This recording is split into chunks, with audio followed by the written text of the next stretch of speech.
அங்கே போலீஸ் ஸ்டேஷனில் காட்டுறாங்க நம்ம ஹீரோயின். எனக்கு சத்தியமாக அந்த ரிங் என் கூட எப்படி வந்துச்சுன்னு தெரியல அப்படின்னு சொல்கிறா. அப்போது நான் அந்த போலீஸ்மேன் வந்து, ஓ சரி ஓகே, அப்போ உங்கள்கிட்ட ஏதாச்சும் ப்ரூஃப் இருந்தால் எங்கிட்ட காட்டுங்க, அப்போ நாங்கள் விட்டுருவோம் அப்படின்னு சொல்கிறாங்க. அப்போது ஹீரோயின், என்னை விட உங்களுக்கு ப்ரூஃப் என்ன வேணும், நான் தான் திருடினேன் அப்படின்னு சொல்லி எல்லாம் ஃப்ரேம் பண்ணுறாங்க. ஆனால் நான் திருடலை, அப்போது நான் சொல்கிறத நீங்கள் நம்பணும்ல அப்படின்னு சொல்லி கேட்குறா. அப்போ போலீஸ் வந்து, அதை எப்படி நான் நம்ப முடியும், இந்த மாதிரி நிறைய கேஸை நான் பார்த்துருக்கேன், இன்வெஸ்டிகேஷன் நீங்கள் உண்மை சொல்கிற வரைக்கும் நீங்கள் ஜெயிலில் தான் இருக்கணும் அப்படின்னு சொல்லிடுறாங்க. நம்ம ஹீரோயினையும் பிடிச்சி ஜெயிலில் போட்டு விட்டுடுறாங்க. நம்ம ஹீரோயினுக்கு என்ன பண்ணுறதுனே தெரியல. அவள் சொல்கிறா, நான் எதுவுமே பண்ணல, என் மேலே தேவையான பழி போடுறாங்கன்னு. பட் அவங்க யாருமே நம்ப மாட்டுறாங்க. நம்ம ஹீரோயின் அங்கிட்டு போய் சைடில் உட்காந்துட்டு பயங்கரமாக அழுதுட்டு இருக்கா. அதுக்கப்புறம் எல்லா நாளுமே நல்ல நாளாக இருக்காது, சம்டேஸ் வந்து ஹார்ட் டேவாக தான் இருக்கும் அப்படின்னு சொல்லிட்டு அழுதுகிட்டே இருக்கா. அப்புறம் கொஞ்ச நேரம் கழிச்சு அங்கே ஒரு போலீஸ்மேன் வந்துட்டு, பேம் உங்களை வந்து பெயிலில் யாரோ ஒருத்தவங்க எடுத்திருக்காங்க அப்படின்னு சொல்லிட்டு வெளியில் விட்டுடுறாங்க. நம்ம ஹீரோயின் வெளியில் வந்து பார்த்தா அது வேறு யாரும் கிடையாது, நம்ம ஹீரோ தான். அவள் நம்ம ஹீரோவை பார்த்தோன்னே ஹக் பண்ணிவிட்டு, நான் ரொம்பவே பயந்துட்டேன், இது வந்து எங்கள் வீட்டுக்கு தெரிஞ்சோம், நான் பயந்துட்டேன், அப்புறம் நான் உன்னை பார்க்கவே முடியாதுன்னு ரொம்பவே பயந்துட்டேன் அப்படின்னு சொல்லிட்டு அழுதுகிட்டே இருக்கா. அப்போது ஹீரோ, நீ அழுகாத, தான் நான் வந்துட்டேன்ல அப்படின்னு சொல்கிறான். அப்போது ஹீரோயின் வந்து, நான் சத்தியமாக இதெல்லாம் ஒன்றுமே பண்ணல தெரியுமா, அந்த ரிங் என் பேக்கில் எப்படி வந்துச்சுன்னு எனக்கு தெரியல அப்படின்னு சொல்லிட்டு இருக்கா. அப்போது ஹீரோ, ஒன்றும் கிடையாது, ஒன்றும் தேவையில்லை, அதில் நீ எக்ஸ்பிளைன் பண்ணணும்னு இல்லை, எனக்கு உன்னை பற்றி தெரியும் அப்படின்னு சொல்லிட்டு அங்கேருந்து கூட்டிகிட்டு போயிடுறான். அதுக்கப்புறம் அங்கே போய் நின்றுட்டு இருக்காங்க. நம்ம ஹீரோ வந்து, நீ வந்து தேவையில்லாமல் எதையும் போட்டு நினச்சிட்டு இருக்காத அப்படின்னு சொல்கிறான். அப்போது ஹீரோயின் வந்து, இந்த கேஸை நான் சாதாரணமாக விட போகிறது கிடையாது, பிகாஸ் நான் செய்யாத தப்புக்கு இவ்வளோ நேரம் நான் வந்து ஜெயிலில் இருந்திருக்கேன்ல அப்படின்னு சொல்லிட்டு இருக்கா. அப்போது நம்ம ஹீரோ பேசிகிட்டே இருக்கும் போது, மேபி இதுதான் நம்ம ரிலேஷன்ஷிப்போட லாஸ்ட் டேவாக கூட இருக்கலாம் அப்படின்னு சொல்கிறான். அவன் ரொம்ப சோகமாகவே இருக்கான். அப்போது ஹீரோயின், என்ன ஆச்சு, நீ என்ன பேசுகிற அப்படின்னு சொல்லும் போது நம்ம ஹீரோ அழுதுட்டு நம்ம ஹீரோயினை ஹக் பண்ணிக்கிறான். நம்ம ஹீரோயினுக்கு ஒன்றுமே புரியல. அப்போது அவன், நீ என்ன ஆச்சு முதல் சொல்லு, நான் எதுவும் தப்பு பண்ணிட்டேனா அப்படின்னு சொல்லி கேட்குறா. அப்போது ஹீரோ வந்து, மேம் நம்ம வந்து பிரேக்கப் பண்ணிக்கலாம் அப்படின்னு சொல்லிடுறான். நம்ம ஹீரோயின் மனசே உடஞ்சி போயிடுது. நீ என்ன விளாண்டுட்டு இருக்கியா, ஏதாச்சும் நான் தப்பு பண்ணியிருந்தா சொல்ல, நான் அதை சேஞ்ச் பண்ணிக்கிறேன், நீ ஏன் பிரேக்கப்னு இவ்வளோ பெரிய வார்த்தைலாம் பேசுகிற அப்படின்னு சொல்லி கேட்குறா. அப்போது ஹீரோ வந்து, இல்லை இதோட ஓகே, இதுதான் நான் லாஸ்ட் டைம் உன்னை ஹக் பண்ணது, ஸோ பார்த்துக்கலாம், நீ மறந்துடு அப்படின்னு சொல்லிட்டு ரொம்பவே அழுதுட்டுருக்க. அவனுக்கு பேசக்கூட வாய் வர மாட்டேங்குது. அப்போது ஹீரோயின் பின்னாடி வந்து பிடிச்சிட்டு, நீ ஏன் இப்படிலாம் பேசுகிற, நான் என்ன தப்பு பண்ணாலும் சொல்ல, நான் என்னை மாற்றிக்கிறேன், என்னை விட்டுட்டு மட்டும் போகாத, நான் எந்த தப்பும் அதுக்கு மேலே பண்ணல, நீ இனிமேல் என்னை லவ் பண்ண மாட்டியா அப்படின்னு சொல்லிட்டு அழுதுட்டுருக்கா. அப்போது ஹீரோயின் கையை எடுத்து விட்டுட்டு நடந்து போகிறான். அவன் ரொம்பவே அழுதுட்டுருக்கான். அங்கே நம்ம ஹீரோயின் தடுக்கி கீழே விழுந்துடுறா. அவளால் எந்திரிச்சு கூட நடக்க முடியலை. அப்புறம் நெக்ஸ்ட் மார்னிங் காட்டுறாங்க. நம்ம ஹீரோயின் மினிமார்ட் சைடு வந்து நடந்து வந்துட்டுருக்கா. அப்புறம் அவளுக்கு ரொம்பவே உடம்பு முடியாமல் போயிடுது. ஸோ அங்கே வந்து வாமிட் எடுத்துகிட்டு இருக்கா. அதை ஆட் பார்த்துட்டு வேகமாக ஓடி வந்துட்டு, பேம் உனக்கு என்ன ஆச்சு, நீ ஓகேவா தானே இருக்க அப்படின்னு சொல்லி கேட்குறா. அப்போது ஹீரோயின் வந்து ஆட்டோவே பார்த்துட்டு அவனை ஹக் பண்ணிக்கிறா. அப்படின்னு நடந்த எல்லாத்தையுமே சொல்லிகிட்டு இருக்கா. அப்புறம் ஒரு ஃப்ளாஷ்பேக் மாதிரி காட்டுறாங்க. பார்த்தா நம்ம ஹீரோ இதை வேணும்னே பண்ணல போல். ஜெசிகா இருக்கால, அவள் வந்து, எனக்கு தெரியும் இது வந்து டாதா அவள் பேக்லேயே இந்த ரிங்கை போட்டா, அதுக்கான எவிடன்ஸான வீடியோவுமே என்கிட்ட இருக்குது, இப்போது நான் வந்து பேம் இதுலேருந்து காப்பாற்றணுன்னா நீ அவகிட்டேருந்து பிரேக்கப் பண்ணணும், உனக்கு ஓகே தானே அப்படின்னு சொல்லி கேட்குறா. நம்ம ஹீரோ வந்து ஹீரோயினை காப்பாற்றணும் அப்படின்றதுக்காக அவனுமே சரின்னு சொல்லியிருக்கான். அவனுக்கான மனசே கேட்கல. அப்புறம் வீட்டுக்கு போயிட்டு ஜெசிகா வந்து நம்ம ஹீரோக்கு கால் பண்ணிட்டு, நீ உன் ஸ்பெல்லெல்லாம் ஞாபகம் வச்சுருப்பல அப்படின்னு சொல்லி கேட்குறா. அப்போது ஹீரோ, நான் சொன்ன மாதிரி செய்வேன், பட் நீ வந்து பாவம் மட்டும் காப்பாற்றிடு அப்படின்னு சொல்லிட்டு இருக்கான். அப்புறம் ஜெசிகா வந்து போலீஸ் ஸ்டேஷனுக்கு போகிறா. அங்கே போயிட்டு அங்கே போலீஸ்கிட்ட போகணுடைய அவங்க, சரி ஓகே உங்களுக்கு என்ன ப்ராப்ளம், நாங்கள் எப்படி உனக்கு ஹெல்ப் பண்ணலாம் அப்படின்னு சொல்லி கேட்குறாங்க. அப்போது நம்ம ஜெசிகா வந்து, டாவோட ரிங் தொலைஞ்சி போச்சுன்னு சொன்னாங்கல்ல, அதுக்கான எவிடன்ஸ் ப்ரூஃப்லாம் என்கிட்ட இருக்குது, அது பேம் செய்யலை அப்படின்னு சொல்கிறா. அப்போது போலீஸ், ஓ அப்படியா, சரி ஓகே எங்கள் அந்த வீடியோ என்கிட்ட காட்டுங்க அப்படின்னு சொல்கிறாங்க. நம்ம ஜெசிகாவுமே அந்த வீடியோ காட்டுறா. அதில் பார்த்தா டாதா வந்து ரிங்கை வந்து நம்ம ஹீரோயின் பேக்கில் போட்டுட்ருக்கா.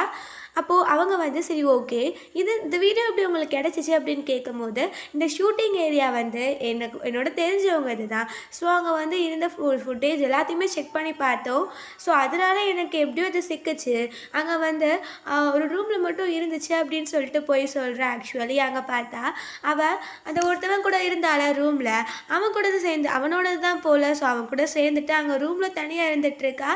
அப்போது டா வந்து அந்த ரூமில் வந்தோடனே இவள் வீடியோ எடுத்திருக்கா. பட் போலீஸ்கிட்ட அப்படியே மாற்றி சொல்கிறா. அவங்க வந்து வந்து சரி ஓகே இந்த காப்பி எனக்கு சென்ட் பண்ணுங்க அப்படின்னு சொல்லி கேட்குறாங்க. நம்ம ஜெசிகாவுமே சென்ட் பண்ணிடுறா. அதுக்கப்புறம் அங்கே டாவை வந்து இன்வெஸ்டிகேட் பண்ணுறதுக்காக கூப்பிடுறாங்க. அப்போது டா வந்துட்டு நீங்கள் ஏன் என்ன கூப்பிட்டீங்க அப்படின்னு சொல்லி கேட்கும்போது இந்த வீடியோ பாருங்க அப்படின்னு சொல்லி காட்டுறாங்க. உடனே டாக்கு டென்ஷன் ஆகிட்டு இது யார் பண்ணுது அப்படின்னு சொல்லிட்டு வெளியில் போனால் அவள் ரொம்ப டென்ஷனாக இருக்கா. ஜெசிகா வந்து ஓ காட் நீ மாட்டிக்கிட்டியா அப்படின்னு சொல்லிட்டு சிரிக்கிறா. அப்போது டா வந்து இதெல்லாம் உன்னோட வேலை தானே அப்படின்னு சொல்லிட்டு துரத்திட்டே ஓடுறா. நம்ம ஜெசிகா ஐயோ நான் பயந்துட்டு என்னை காப்பாற்றுங்க அப்படின்னு சொல்லிட்டு ஓடிட்டு இருக்கா. டாவுமே வெளியில் போய் பார்த்தா அங்கே ஃபுல்லாக ப்ரெஸ் இருக்காங்க. அதுக்கப்புறம் இங்கே பேமோட அம்மா அப்பா எல்லாருமே இருக்காங்க. அப்போது பா வந்து இவ்வளோ அசிங்கமான திங்ஸ்லாம் பண்ணுறல இந்த ப்ரெஸ்க்கு நீ ஏன் பயப்படுற அப்படின்னு சொல்லி கேட்குறாங்க. இங்கே எல்லாருமே டாவை ஃபோட்டோஸ் அண்ட் வீடியோஸாக எடுத்துகிட்டு இருக்காங்க. அப்புறம் ஹீரோயின் வீட்டில் காட்டுறாங்க. அவள் வந்து கையில் ஏதோ கீழிச்சு போல, ஸோ அது வலிக்குது, அதை பார்த்துட்டே இருக்கா. அப்போது அவங்க தாத்தா வந்து டோரை நாக் பண்ணுறாரு. போய் ஓப்பன் பண்ணோன்னே தாத்தா உனக்கு என்ன ஆச்சு, நீ ஏன் இப்படி இருக்க, உடம்பு எதுவும் சரியில்லையா அப்படின்னு கேட்குறாரு. அப்போது ஹீரோயின் உங்களுக்கு ஏதாச்சும் வேணும்னா நீங்கள் இந்த கீழே கூப்பிட்டுருக்கலாம்ல, ஏன் இங்கே வரைக்கும் ஏறி வரீங்க அப்படின்னு சொல்லி கேட்குறா. அப்போது தாத்தா இல்லை உனக்கு உன்னை பார்த்தா உடம்பு சரியில்லாத மாதிரி தெரியலை, நீ உன் பாய் ஃப்ரெண்ட் கூட சண்டை போட்டுட்டியா அப்படின்னு சொல்லி கேட்குறாரு. அப்போது ஹீரோயின் அதெல்லாம் ஒன்றும் இல்லை அப்படின்னு சொல்லும் போது நீ போய் சொல்கிற, சரி அதை விட உனக்கு இப்போ உடம்பு சரியில்லாமல் இருக்கிறது உன் பாய் ஃப்ரெண்டுக்கு தெரியுமா, தெரியாட்டி சொல்லு, அவன் உனக்கு சஜஸ்ட் பண்ணுவான், நீ அப்போ தான் கேட்ப அப்படின்னு சொல்கிறாரு. அப்போது ஹீரோயின் நான் ஒன்றும் சின்ன பொண்ணு இல்லை, அவன் சொல்லி நான் கேட்குறதுக்கு, நானே பார்த்துப்பேன் தாத்தா அப்படின்னு சொல்லிட்டு இருக்கா. அப்போது தாத்தா வந்து சரி ஓகே அஸ் சூன் அஸ் நீ வந்து உன் பாய் ஃப்ரெண்டை செலக்ட் பண்ணிட்டேன்னா என்கிட்ட சொல்லு, நீ சொல்லாமல் எதுவும் பண்ணிடாத, சொல்லிவிட்டு நீ பண்ண அவன் நல்லவனா இல்லையான்னு சொல்லிட்டு நம்ம செக் பண்ணலாம் அப்படின்னு சொல்லிட்டு இருக்காரு. அப்போது ஹீரோயினுமே ஓகே சொன்னோடனே அவளுக்கு ஏதோ டேப்லெட் கொடுத்துட்டு இந்த சாப்பிட அப்படின்னு சொல்லிட்டு போகிறாரு. நம்ம ஹீரோயினுக்கு டோனாவை ஞாபகம் வந்துடுது. அவள் ரொம்பவே அழுதுட்டு இருக்கா. அப்புறம் நெக்ஸ்ட் மார்னிங் காட்டுறாங்க. நம்ம ஹீரோயின் இருக்கா, ஒர்க் பண்ணிகிட்ருக்கா. அதுக்கப்புறம் ஸ்டூடெண்ட்ஸ் எல்லாம் சென்ட் ஆஃப் பண்ணிகிட்ருக்கா. அந்த ஸ்கூலில் தான் லூக்மே படிக்கிறான் போல். அவன் வந்துட்டு என்னாச்சு நீ வர வர சேடாக இருக்கே அப்படின்னு கேட்கும்போது நான் என் கையில் அடிபட்டுருச்சு அதான் அப்படின்னு சொல்கிறா. அப்போது அவன் வந்து உன் கையில் அடிபட்டுச்சா இல்லை உன் மனசுக்கு அடிபட்டுச்சா அப்படின்னு கேட்கும்போது அவன் என்ன நீ பெரிய மனுஷன் மாதிரி பேசிகிட்டு இருக்க அப்படின்னு சொல்லிட்டு இருக்கா. அப்போது லூக் வந்து நான் இப்போது ஆட்டோ பார்க்க போகிறேன், நீயும் வா, அவன் ரொம்ப ஃபன்னி தெரியுமா, எனக்கு அவங்கள ரொம்பவே பிடிக்கும், நான் வந்து அவங்கள ரொம்பவே லவ் பண்ணுறேன், நான் பண்ணா நீயும் பண்ணணும், வா நம்ம போகலாம் அப்படின்னு சொல்லிட்டு கூட்டிகிட்டு போகிறான். அப்புறம் அவங்க மினிமார்ட்டில் காட்டுறாங்க. நம்ம ஹீரோயின் அங்கே போகிறா. அங்கே நம்ம ஆட் வந்து பார்த்துட்டு பரவாயில்லையே பேம் நீங்கள் என்ன இந்நேரம் வந்திருக்கீங்க அப்படின்னு சொல்லி கேட்குறான். அப்போது பேம் வந்து லூக்குக்கு ஐஸ்கிரீம் வேணுமா அதான் வந்தேன் அப்படின்னு சொல்லும் போது அவனுமே எடுத்து கொடுக்குறான். அதுக்கப்புறம் ஆட் வந்து நான் உங்ககிட்ட கொடுக்குறதுக்கு இன்னொன்று வச்சுருக்கேன் அப்படின்னு சொல்லிட்டு அவனோட ஃபோட்டோ போட்டு ஒரு புக்லெட் மாதிரி இருக்குது. அப்போது ஹீரோயின் இது என்னது அப்படின்னு கேட்கும் போது நீங்கள் இதில் இருக்க எல்லாத்துக்கும் எனக்கு மார்க் போடணும், நீங்கள் உங்கள் மனசில் நீங்கள் என்னை எப்படி நினைக்கிறீங்கன்னு சொல்லிட்டு நான் தெரிஞ்சுக்கணும் இல்லையா அப்படின்னு சொல்லிட்டு சீக்ரெட்டாக கன்ஃபெஷன் பண்ணுறான்.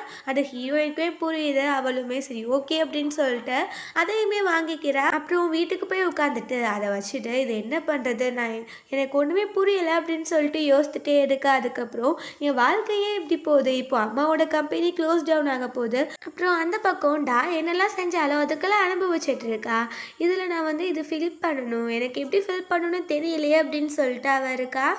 அப்புறம் டா வந்து ஜெசிகா ரிவெஞ்ச் எடுக்கணும்ல, அவள் தானே இதெல்லாம் போட்டு கொடுத்தா, ஸோ அதனால ஜெசிகாவுக்கு கால் பண்ணிவிட்டு உன்னை பீப்புளெலாம் பேன் பண்ணிட்டாங்க, நீ இன்னும் நியூஸை பார்க்கலையா அப்படின்னு சொல்கிறா. அப்போது ஜெசிகா என்னாச்சு என்ன நியூஸ், நீ ஏன் தேவையில்லாமல் என்னை டிஸ்டர்ப் பண்ணுற அப்படின்னு சொல்லிட்டு ஃபோன் எடுத்து பார்த்தா அவள் வந்து அங்கே அந்த பையன் கூட கார் பார்க்கிங்கில் இருந்தாள். அங்கே சிசிடிவியில் எல்லாமே ரெக்கார்ட் ஆகிருக்கு போல், அதை எல்லாத்தையும் ரிலீஸ் பண்ணி விட்டுட்டா. அப்போது ஜெசிகா இவ ஏன் இப்படி பண்ணிட்டு இருக்கா அப்படின்னு சொல்லிட்டு அங்கேருந்து போகிறா. டா வந்து ரொம்ப ரிலீஃபாக ஃபீல் பண்ணுறா. அதுக்கப்புறம் பார்த்தா டா வந்து பெரிய ஸ்பா அது இதுன்னு வச்சுருக்கா இல்லையா, ஸோ அதனால அங்கே ட்ரீட்மெண்ட் பார்க்க போகிற மாதிரி ஜெசிகா வந்து ஃபேஷியல்லாம் போட்டுட்டு போகிறாங்க. போய் ஃபேஷியல் பண்ணும் அப்படின்னு சொல்லிட்டு கூப்பன்மே வாங்கிக்கிறா. அதுக்கப்புறம் உள்ளே போயிடுறா. அவங்க வந்து ஃபேஸில் அப்ளை பண்ண ஸ்டார்ட் பண்ணலாமா அப்படின்னு சொல்லி கேட்குறாங்க. அப்போது ஜெசிகா வந்து எனக்கு அலர்ஜிஸ்லாம் இருக்குது, ஸோ நீங்கள் போய் ஒரு தடவை ஹேண்ட் வாஷ் பண்ணிட்டு வாங்க அப்படின்னு சொல்கிறா. அவங்க போகும்போது அவள் பேக்லேருந்து எடுத்து எல்லாத்தையும் அந்த க்ரீம்குள்ளே ஊற்றி விட்டுறா. அதுக்கப்புறம் அவங்க வந்துட்டு சரி ஸ்டார்ட் பண்ணலாமா அப்படின்னு சொல்கிறாங்க. அப்போது ஜெசிகா சரி ஓகே இது நான் வந்து அப்படியே லைவில் போடலாமா, என்னோடய ஃபேன்ஸ்க்கெல்லாம் இது பிடிக்கும், ஸோ என்னோடய ஃபாலோவர்ஸுமே இன்க்ரீஸ் ஆகும் அப்படின்னு சொல்கிறா. அவங்களுமே சரி கண்டிப்பாக நீங்கள் பண்ணுங்க அப்படின்னு சொல்லிடுறாங்க. அந்த பொண்ணுமே ஃபேஸில் ஃபேஷியல் ஜெல்லெல்லாம் போட்டு விட்டுறா. அதுக்கப்புறம் நான் கொஞ்சம் நேரத்தில் ரிட்டர்ன் வரேன் அப்படின்னு சொல்லிட்டு போகும்போது பார்த்தா அங்கே ஜெசிகாவோட ஃபேஸ் எல்லாம் ஒரு மாதிரி ரெட்டிஷாக இருக்கிறது. அவள் வந்து வேணுனே தான் அதை பண்ணியிருக்கா போல், இவர் பேரை கெடுக்கணுன்றதுக்காக. அதுக்கப்புறம் கத்திக்கிட்டே வெளியில் ஓடுறா. இங்கே பாருங்கள் இவள் ப்ராடக்ட் எல்லாம் இப்படி இப்படி தான் இருக்கும், என் ஃபேஸ் எப்படி ஆயிடுச்சுன்னு பாருங்கள் அப்படின்னு சொல்லிட்டு அவள் வந்து ஃபுல்லாக போட ஆரம்பிச்சிடுறாங்க. எல்லாருமே இவ்வளோ வீடியோ எடுத்துகிட்டு இருக்காங்க. அப்படியே இவளோட திங்ஸ், இவளோட கம்பெனி எல்லாத்தையுமே பேன் பண்ணிடுறாங்க. டா வந்து இந்த ஊரை விட்டுட்டு கிளம்பிடுறா. அவள் அப்படியே அசால்ட்டாக அவள் கம்பெனி பார்த்துட்டு காருக்குள்ளே உட்காந்து பயங்கரமாக கத்திட்டு இருக்கா. இந்த மாதிரி எல்லாமே பேன் பண்ணிட்டாங்க அப்படின்னு சொல்லிட்டு நியூஸ்மே வந்துடுது. ஜெசிகாக்கு அதை பார்த்தோன்னே சந்தோஷம் தாங்க முடியல. அவள் சிரிச்சிட்ட கண்ணாடி பார்க்குறா. அவள் மூஞ்சி ரெட் ரெட்டாக இருக்கிறத பார்த்துட்டு ஐயோ வலிக்குதே அப்படின்னு வேற சொல்கிறா.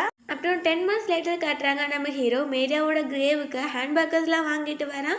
அந்த ஹேண்ட்பர்கரை நான் வச்சுட்டு இப்போ நான் அதை சாப்பிட்றேன். மேரியா, நீ எப்போவுமே சொல்லுவேன் பிக்கல்ஸ் வச்சதை சாப்பிடுங்க, பிகாஸ் லைஃப் அந்த மாதிரி தான், சம்டைம்ஸ் ஸ்வீட்டாக சம்டைம்ஸ் ஷாராக இருக்குன்னு சொல்லுவேன். ஸோ அது மாதிரி தான் இப்போ என் லைஃப் போயிட்டுருக்கு. நான் என் லைஃப்பில் எல்லாமே இழந்த மாதிரி தான் எனக்கு ஒரு ஃபீல் ஆகுது. நான் அவனை ரொம்பவே மிஸ் பண்ணுறேன் அப்படின்னு சொல்லிட்டு அழுதுட்டுருக்கான். அதுக்கப்புறம் இங்கே நம்ம ஹீரோயினை காட்டுறாங்க. அவளுக்கு ஹேர்லாம் வளர்ந்துருது. அவள் வந்து சைன் பண்ணிட்டு இருக்கா பேப்பர்ஸ்லாம். அப்போ அங்கே பாட்டி வந்துட்டு உனக்காக நான் டப்ளிங்லாம் செஞ்சுட்டு வந்திருக்கேன் அப்படின்னு சொல்கிறாங்க. அப்புறம் ஹீரோயின் கூட்டி விட்டுட்டு இருக்காங்க. அங்கே நம்ம ஆர்ட் கொடுத்தான்ல அந்த ஒரு கிராஜுவேட் அது மாதிரி அவள் இன்னும் அதை ஃபில் பண்ணல போல் அப்படியே வச்சுருக்கா. அப்போ பாட்டி இது என்ன இன்ட்ரெஸ்டிங்காக ஏதோ இருக்கே அப்படின்னு சொல்லிட்டு எடுத்து பார்த்துட்டு என்ன நீ எதையுமே ஃபில் பண்ண வச்சுருக்க அப்படின்னு கேட்குறாங்க. அப்போது ஹீரோயின் எனக்கு என்ன பண்ணுறதுனே புரியலை, எனக்கு எதுவுமே நான் இப்போ வரைக்கும் தெளிவாக இல்லை, எனக்கு தெரிஞ்ச அவன் ரொம்ப நல்லவன், என்னோடய ஃப்ரெண்ட், நான் எல்லாத்தையும் ஷேர் பண்ணுவேன், எனக்கு கேர் பண்ணிப்பேன். ஸோ அதுக்கு மேலே எனக்கு அவனை பார்த்தா எதுவுமே தோணலை அப்படின்னு சொல்கிறா. அப்போ பாட்டிக்கு டோனவனை பற்றி எதுவுமே தெரியாது இல்லையா. ஸோ அதனால சரி ஓகே நீ வந்து உன் மனசை கேட்டுப்பாரு, எல்லாமே உனக்கு புரியும் அப்படின்னு சொல்லிட்டு இருக்காங்க. அப்புறம் நெக்ஸ்ட் மார்னிங் நம்ம ஹீரோயின் கண்ணாடி பார்த்துட்டே அவள் ஹேரெல்லாம் டைப் பண்ணிகிட்ருக்கா. அப்போ அவளுக்கு ஃபுல்லாமே ஹீரோவோட ஞாபகமாக வந்துட்டுருக்கு.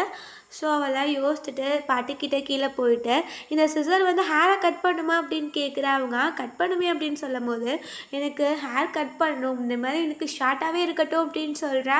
அப்போது பாட்டி வந்து உன் மனசு சரியில்லையா, மனசு சரியில்லாட்டி தான் எல்லாருமே வந்து ஹேர் கட்லாம் பண்ணுவாங்க அப்படின்னு சொல்கிறாங்க. அப்போது நம்ம ஹீரோயின் வந்து நான் என்ன லூஸா, அப்படிலாம் ஒன்றும் இல்லை அப்படின்னு சொல்கிறா. தாத்தாவுமே பார்த்துட்டே இருக்காரு.